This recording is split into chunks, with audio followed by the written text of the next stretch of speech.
Assalamualaikum warahmatullahi wabarakatuh. Saya Ulum dari kelas SMP akan mempresentasikan tentang materi perancangan kontrak syariah. Dalam presentasi ini akan dibahas tentang istilah, anatomi kontrak syariah, dan nilai syariah dalam kontrak syariah. Pertama, istilah. Kontrak syariah adalah perjanjian atau perikatan yang sengaja dibuat secara tertulis berdasarkan prinsip syariah sebagai alat bukti bagi para pihak yang berkepentingan. Maaf, untuk presentasi kali ini akan terpotong-potong dikarenakan memori dari handphone tersendiri tinggal sedikit. Kita lanjut presentasinya. Untuk yang kedua yaitu anatomi kontrak syariah. Para ahli berbeda pendapat tentang anatomi kontrak syariah.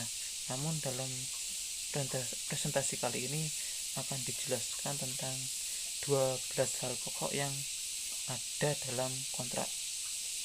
Yang pertama, judul kontrak, pembukaan kontrak, komparisi, resital, definisi, pengaturan hak dan kewajiban, domisili, keadaan maksa, kelalaian, dan pengasahan kontrak, pola penyelesaian. Pertama, judul kontrak. Judul kontrak harus sama dengan isi kontrak yang bersangkutan. Kemudian harus mencerminkan ketentuan-ketentuan yang berlaku dalam kontrak yang bersangkutan. Judul kontrak tidak terlalu luas dan tidak terlalu sempit. Judul kontrak dapat memberikan gambaran tentang isi kontrak yang bersangkutan. Kemudian pembukaan kontrak. Dalam pembukaan kontrak dicantumkan tentang tanggal, bulan, tahun pembuatan kontrak, serta kedudukan notaris. Dalam pembukaan kontrak ada dua model, yaitu tanggal kontrak disebutkan pada awal kontrak, yang kedua tanggal kontrak disebutkan pada akhir kontrak. Yang ketiga yaitu selanjutnya komparisi. Komparisi adalah bagian dari suatu kontrak yang memuat identitas para pihak yang mengikat diri dalam kontrak secara lengkap. Dalam komparisi tercantum nama lengkap, tempat tanggal lahir, kewarganegaraan, pekerjaan, jabatan, kedudukan, tempat tinggal para penghadap atau yang mereka wakili.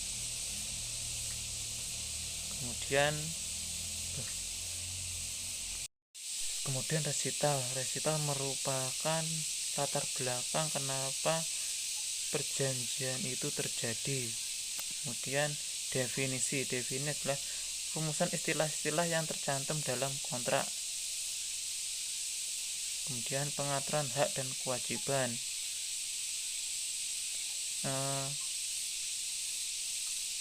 atau disebut biasanya substansi kontrak. Dalam substansi kontrak terdapat kehendak dan keinginan para pihak yang berkepentingan. Kemudian domisili adalah tempat seorang melakukan perbuatan hukum. Tujuan dari penentuan domisili adalah untuk mempermudah para pihak dalam mengadakan hubungan hukum dengan pihak lainnya. Kemudian keadaan memaksa adalah keadaan ketika debitur tidak dapat melakukan prestasinya kepada kreditor yang disebabkan adanya kejadian yang berada di luar kuasanya. Dan kelalaian adalah lalai atau tidak dilaksanakan kewajiban oleh salah satu pihak. Selanjutnya kelalaian adalah tidak dilaksanakan kewajiban oleh pihak atau debitur sebagaimana yang telah ditentukan dalam kontrak. Pengakhiran kontrak.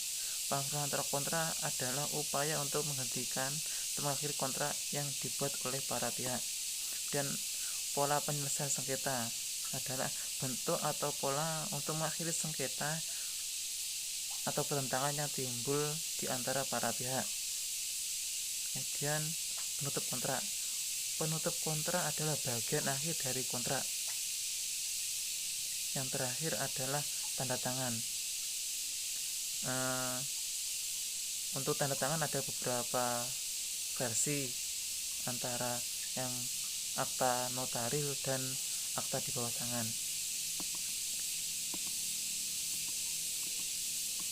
Untuk pembahasan yang ketiga yaitu nilai-nilai kontrak syariah dalam akta syariah. Ini nilai-nilai syariah. Yang terakhir adalah nilai-nilai syariah dalam kontrak. Kalau dalam kontrak biasa itu menurut KUH Perdata itu terdapat nilai kebebasan berkontrak, asas personalitas, dan asas etikat baik.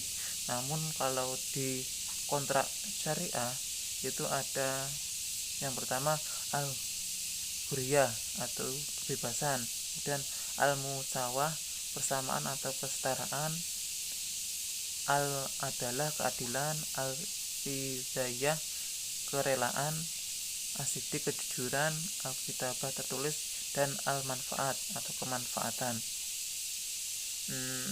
Sekian presentasi yang dapat saya sampaikan. Mohon maaf apabila dalam presentasi ini video-videonya terpotong-potong. Akhiran wallahu muwaffiq aqwamit thoriq. Wassalamualaikum warahmatullahi wabarakatuh.